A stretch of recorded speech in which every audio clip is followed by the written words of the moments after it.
Hey kids, sorry about the confusion. So for now on, I'm going to jump on and do the Google Meets with you. I was working on a tutorial whenever all the messages started coming through and then my phone would shut down. However, I want to go ahead and get started on this tutorial and get this thing posted for you for today's lesson. You can work on it in your own free time and submit it whenever you have the time, hopefully in the next 2 weeks though, okay? So I want to begin with my left-handed kids. I want you to make sure I'm going to tilt the camera away from me now, okay? So my left-handed children, I want you to make sure your paper is tilted in the direction of your forearm. This way it'll prevent you from drawing around like this, and then your arm ends up going through all of your paperwork. So you might want to try and remember that when you're doing your handwriting also. Now, if you're right-handed, I'd like for you to go in the direction you normally do. It's not such a challenge for the right-handed children because everything is really created and set up for right-handed people. So I posted a post about the different types of lead, and I will let that completely up to you as to where you would like to start. However, if you do not have a lot of pressure control yet with your pencils, you probably should start with the hardest lead, which is in the H's. If you do and you are used to drawing, feel free to use the one that you like. So what we're going to do is we're going to draw an apple today. And I'm looking for more of not the perfection of the apple, because none of them are the same and none of them are perfect. We're going to sketch it out really light, and I'd like for you guys to stay light with your pictures when you first sketch them. So we have a stem and the back of the apple. So see how I've gone really light? You probably can't even really see it, can you? You know what? I will create a sketch so that you can trace it if you need to, okay? And I'll attach that as well. So I'm going to make my divot here.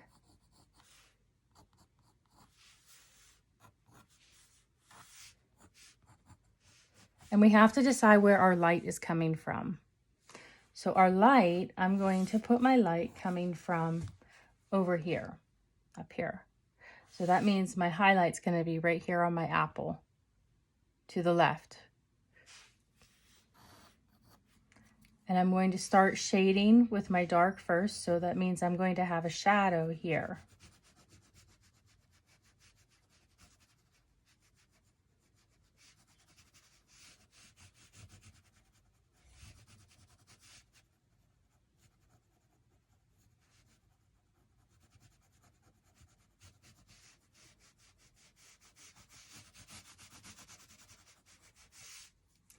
Now you're going to have to remember, when we shade this apple, I want you to let a really thin slice of light right here, okay?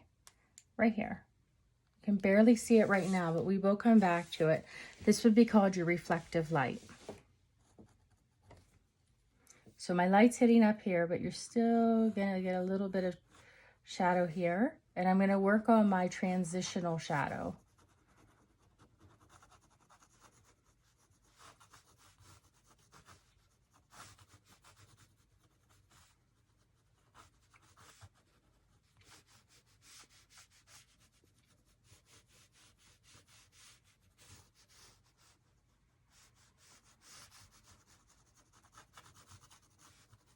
It's good to work on how much pressure you're applying on your drawings.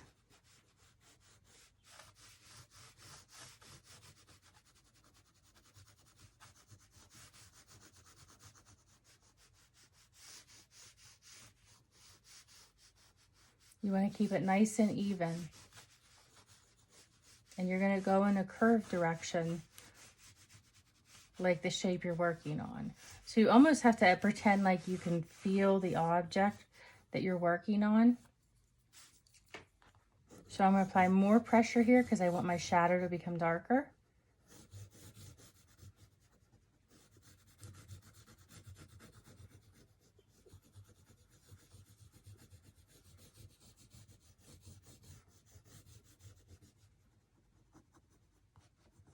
This is down where the stem would be, down inside. You know how the apple divots down in?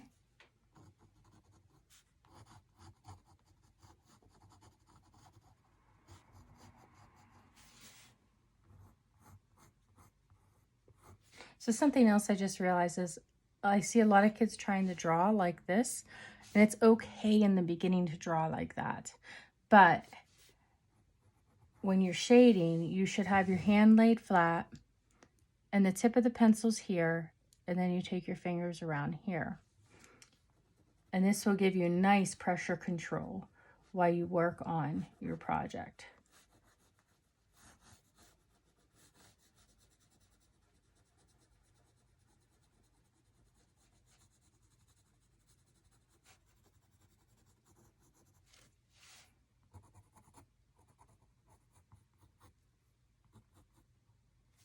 And define my stem a little bit.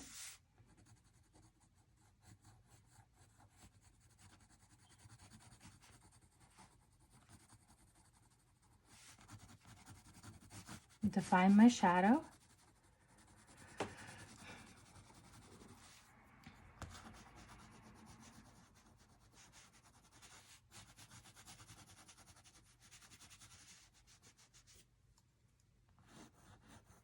If you do not have the different types of lead that I've posted, please don't worry about it. You can use a number 2, just a regular number 2 pencil.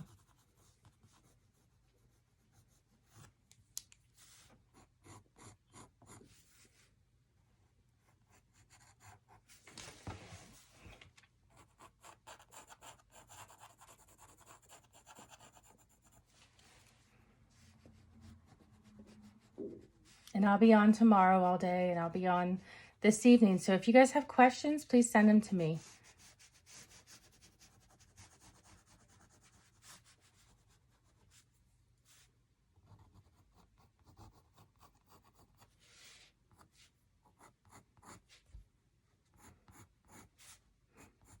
I also want to point out, though, that your darker leads that you will use will likely, you'll likely wear them down much quicker.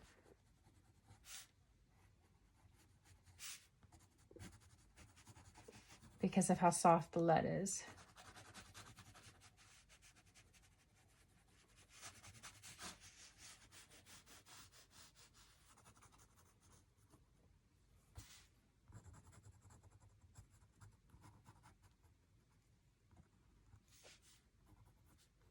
If you want to add a little leaf in there, feel free to do so.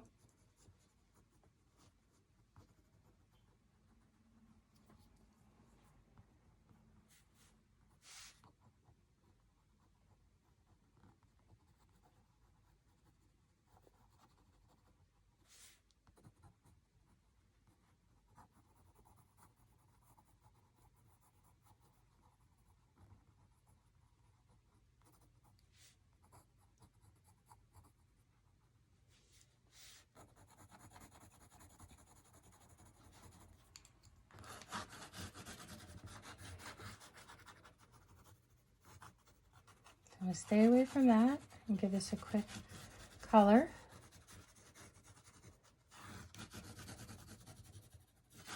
So you have 2 options here when you want to smooth the rest of this out. Okay, you can use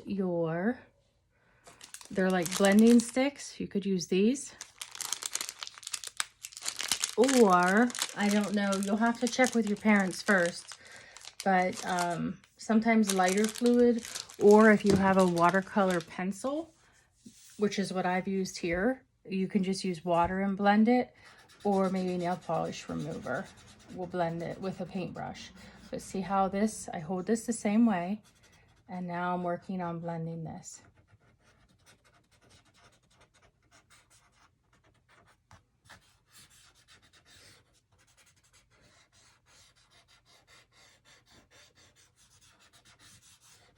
And feel free guys, feel free to message me if you decide to work on this later in the day. That's fine.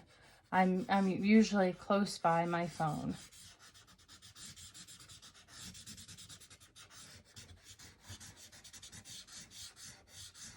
See how I'm working in the direction of the apple?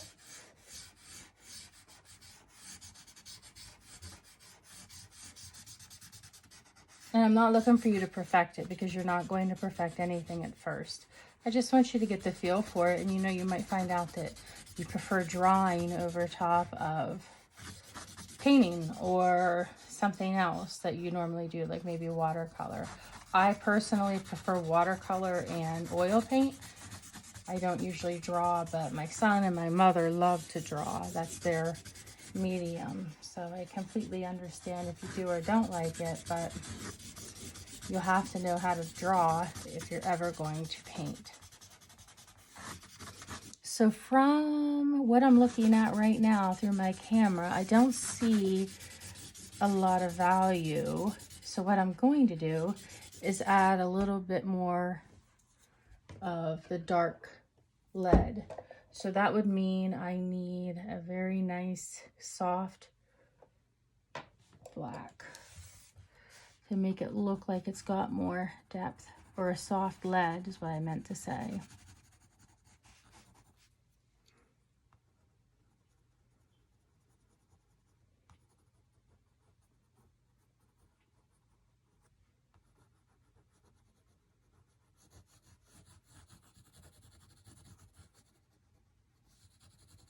If you find that you're smearing your lead throughout your picture, please go on and take any old sheet of paper, just a scrap sheet, and lay it over like this so that while you work, you're not smudging it everywhere. Eventually you'll get to where you can keep your hand from rubbing into everything else.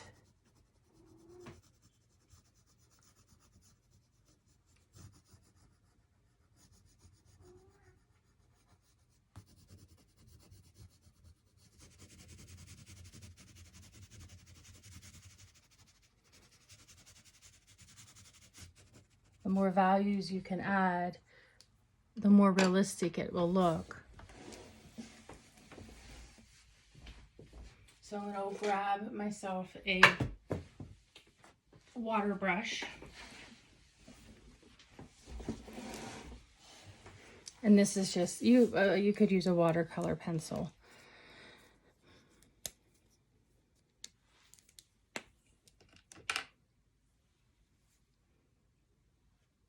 And I'm going to just kind of blend that in and give it some more depth here.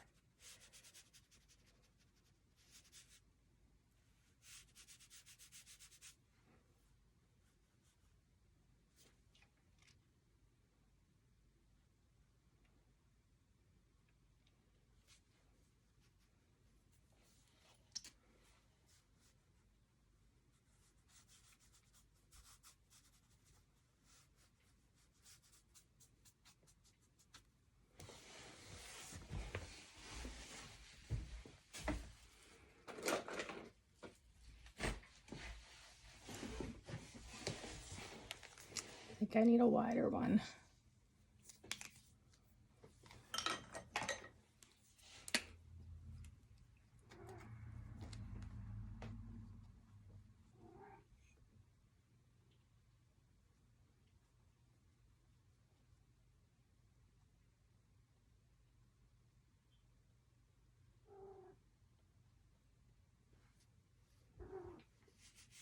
I guess the silver lining for schools not being in session right now is I'm actually able to teach you things that I normally could not one-on-one, such as something like this.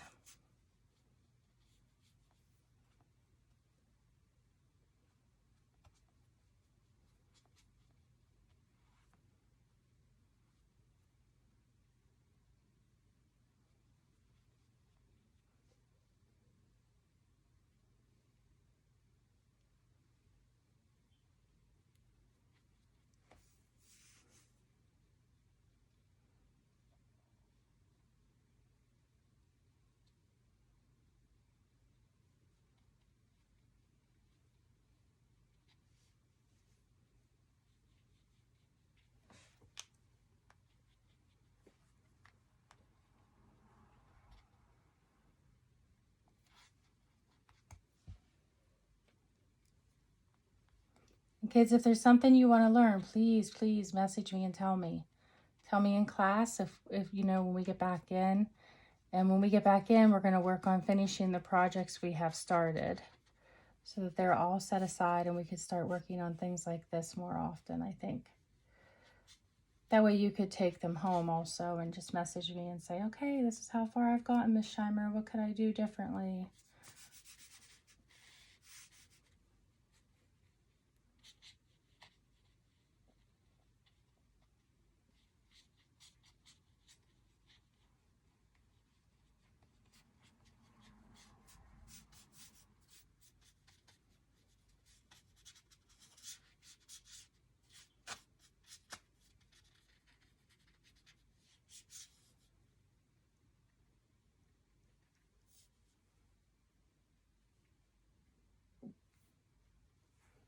All right, kids, that's the gist of it. And on my site, you're going to see the different types of lead posted, what they do, and